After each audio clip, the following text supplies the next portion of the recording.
Infill mistakes review in this video coming up. Hello, I'm Anastasia, and many nail technicians are doing different mistakes during infills, and today we are going to review the most popular of them. First mistake is not doing infill on a regular basis. The time frame is individual, but usually it's about 3 to 4 weeks. 6 weeks is definitely too long, as during this time the nail will outgrow dramatically and can easily damage the natural nail. It also increases the risk of painful product lifting near the cuticle. Educate your clients and always suggest to schedule the next appointment right away. Next mistake is leaving the nail underneath.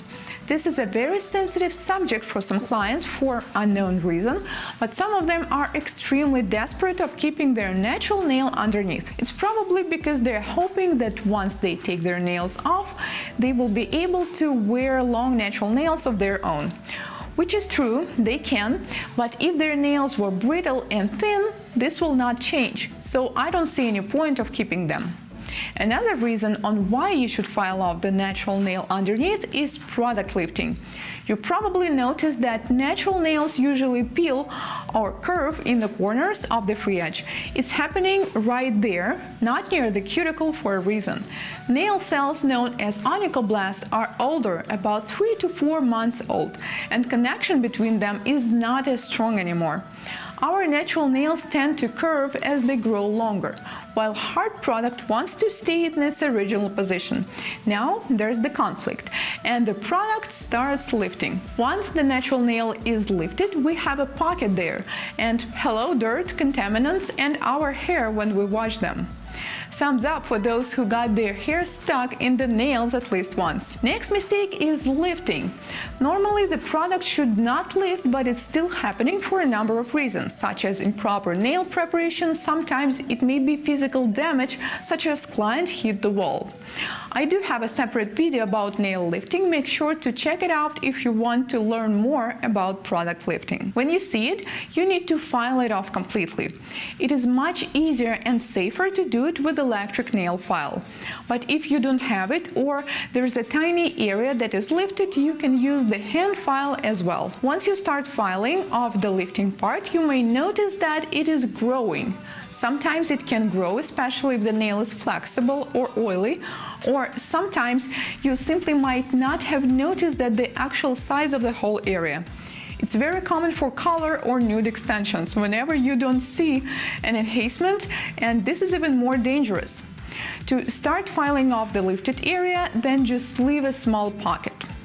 Once the product has lifted, the moisture will get inside, because we wash our hands, do the dishes, or swimming in the pool. Since the pocket is very narrow and small, the moisture stays there. If you will not file off the lifting area, you will trap the moisture inside. Well, hello to pseudomonias, you just build the perfect habitat for them, because it's warm, moisty, and dark. So make sure you completely file off the lifted area if you're not confident about it. Maybe sometimes taking off the entire enhancement and doing a new one will be a good idea too. Next mistake is cracks on the sides. They appear for different reasons, such as improper form fit or tip application, or apex area might be too thin, or nails are extremely long and the nail beds are tiny. You need to file them off as well. And you can do it with e-file or hand file, both work pretty well. The same thing as lifting, make sure you completely remove the crack. Sometimes you may not notice the crack in the natural nail too. If it's small, you can just continue as usual. But if it's big, I recommend fixing it as well. You can use fiberglass, silk, or even cotton pad. If you will leave it like that, you may notice that cracks on the same spot after a while.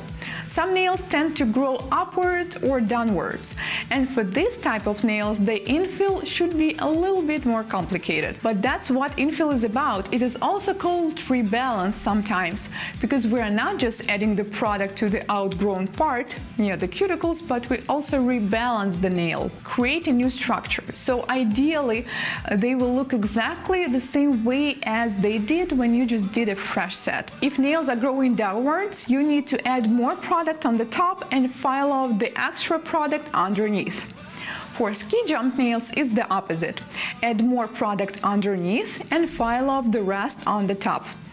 We need to do this not only for aesthetic purposes, so that nails will look straight and elegant, but also for the sake of strength. Ski jump nails will never last long as the stress area is not strong enough. And the next mistake you should avoid is not repositioning the apex to the center. As the nails grow out, it's not only the cuticle area that's moving, but it's the whole nail, including apex. It should be in the center or a little closer to the cuticle, but definitely not on the free edge. Make sure to file it off so the free edge will not be extremely thick and to build a new one in the middle. It is extremely important for long nails. Making nails thicker each time. Ideally, nails should look no different from original set after infills. If you see that they're getting thicker and thicker each time, that means you're forgetting to file off some extra product. Usually it's the product underneath or on the side or on the free edge. These were the most popular mistakes, and let me guys know which ones you are guilty. I think I definitely did them all, because honestly infills was simply the majority of the services I ever did, because clients usually come for a full set and next time they're only doing infills.